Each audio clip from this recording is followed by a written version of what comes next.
really long ass gray one? It's not the jack, my boy. It's that slanted piece of wood you have on there. Oh, there you go, wrong side. Oh my god. You want longer wood? Do you have a longer wood? Try this one.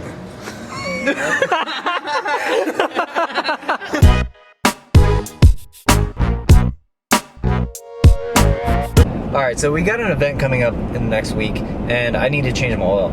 So that's what I'm gonna do. Alright, where are we at? Boom. Right here. Okay, alright. What kind of domino effect shit was that? Okay, so got the 10W30, and I need to find just a quart of it. Right here. And we're good. She should take about 5.5 quarts, and we should be good. All right, so I picked up the filter, K&N, because I'm bougie like that. We're gonna do an oil change, and I'm gonna pop the bumpers off, put this thing on some jack stands, and do a nut and bolt check. And I kind of want to show you guys the process that I go through to actually prep for an event. So let's get started. So my bumpers are kind of easy to pop off. You see these little buttons right here? You just push those in and they pop right out. Honestly, those things are like a love-hate relationship. They break all the time, but they are convenient and nice when they work.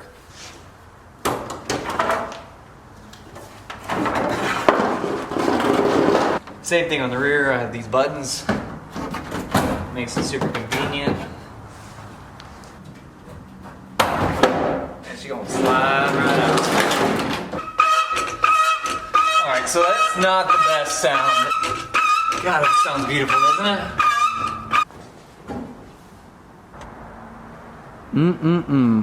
One JZ, baby. Alright, we're gonna pop this cap here. Stick that off to the side. It helps it drain a little bit quicker. I know this Johnny's gotta be like a size 14. So, let's see if I can get away with no oil on my hand. My form's all off here. God damn. Oh, that didn't work. Next to that little oil filter right there.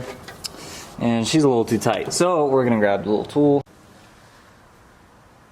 Alright, we got her now. Alright.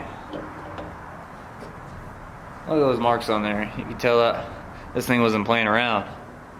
It was tight. I swear, I hand type this thing every time, and by the time I got to change it, it is the tightest thing ever. It like tightens up as like you drive it. I don't know what, some magic. Grab your new K&N here.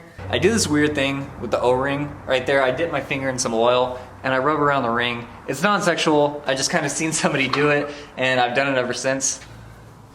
Gotta use my strong hand. Alright, let's tighten the bottom bolt and throw some oil in this thing, and we should be good to go. And we can start it. Hopefully it starts. I probably won't start. I'm gonna put about half of this in there and see where we're at.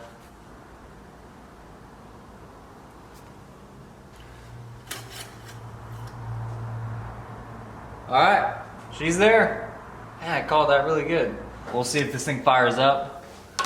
And let the oil run through the lines, because the oil level will drop once the car's running and stuff like that. It's got to go feed the filter and whatnot. So let's see if this thing fires up.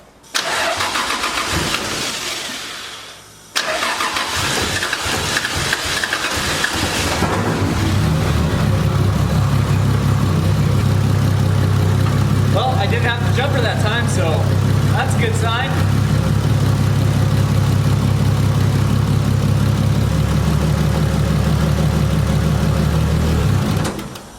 Oh, she's still cold.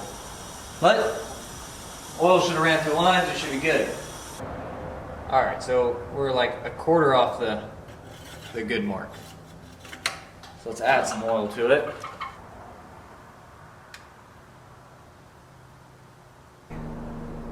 And she's on the money. Alright, now that we got that done, let's do a nut and bolt check on this thing. It's kind of easy. It only takes one tool to do it. Pretty much I'm going to take my anything but everything wrench here and run through the suspension on this car. This car is equipped with Y-Fab in the front and GK Tech stuff in the rear. Now, considering how hard we drive these cars during an event, stuff tends to get loose. So it's always good to check before an event. All right, so here's the rear suspension. It's GK Tech stuff. And what I like to do first is actually check the collars on the coilovers. They usually tend to get loose, but these BC Racing ones are holding up pretty well. BC Racing actually picked me up midway last year, and they sent me out a pair of these DS series coilovers, and I've had them on my car ever since. I have not one complaint about them. Ever since I put them on the car, I noticed there was a big grip change in the car and how smooth the car stayed on the ground as far as transitioning goes. I went with a lighter spring rate on these, so these are 6K in the rear and 12K in the front if anybody was running. But yeah, all right, let's get back to checking everything else.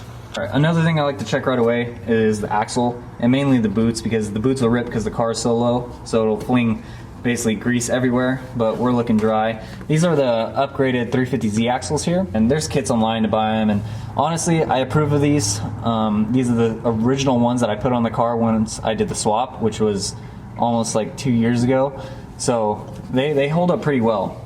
Let's start checking these arms and make sure these arms are tight. All right, time to get under this thing.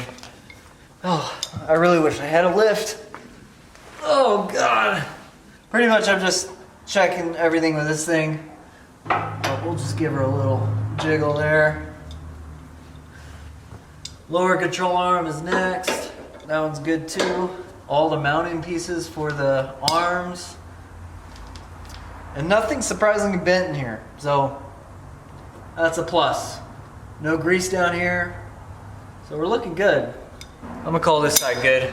Front's a lot easier. It's like 4 things I need to check. We got a lot more things going on back here than we do up front.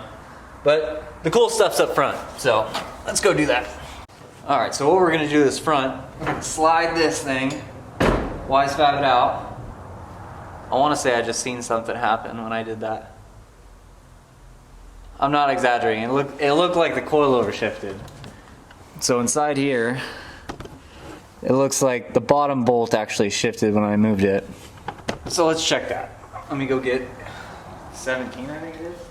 I don't even have to take the tire off. Can you believe that?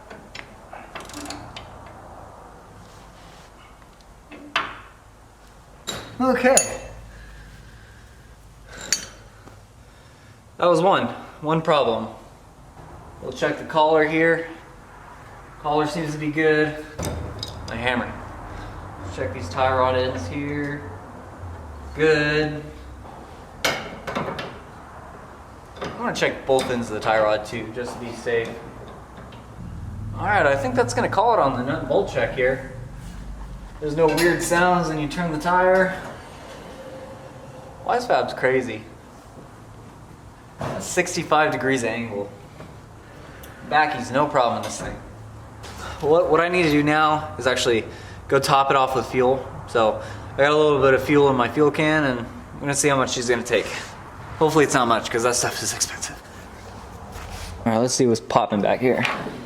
So I got this light to help you guys out so you can see what's going on in here. I got this nice radium fuel cell. It's a 15-gallon tank, and I actually spent a pretty penny on this thing. So it has a built-in surge tank on these, and pretty much I got 2 pumps running to the motor and 1 pickup pump. And for my first time actually having a fuel cell system, this was actually really easy to hook up. It took me about an hour. Let's cap this off here. Hopefully it's not like empty. Oh, she's right there. You guys can't see her, but she's close. But we're gonna top her off anyway. All right, so we're gonna do this without spilling. Every time I try to dump fuel in this thing, I spill at least $5 worth of gas.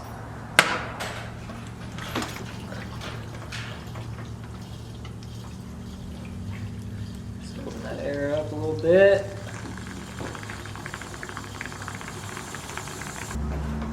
Okay, out you go. Oh, only wasted $2 that time. So as far as prepping this thing goes, I'm pretty much done. We did an oil change and we nut and bolt checked the car. Right now I gotta go get tires, so that's what we're gonna go do. And that's one of the main things about drifting. You need to buy tires. All right, so we pulled up to Dino's shop, AKA Gatsby Racing. This is where I'm gonna be picking up the tires. He's a bunch of good guys. I've known him for years. Look at the happy group of people here.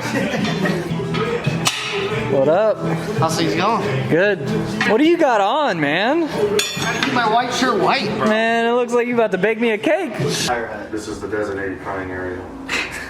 I'm purchasing these. You gotta load these things up in my truck. Oh, dude. All right. No, you're gonna break my back window. I'm good. Yeah, I'm gonna be in the back though. You guys don't have a window. Easy catch. Oh my God.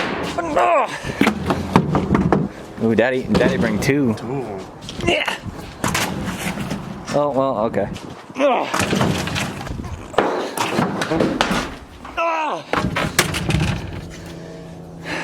What a laugh in the fucked up Thank frame you. up. I know. What's going in this thing? This is right here.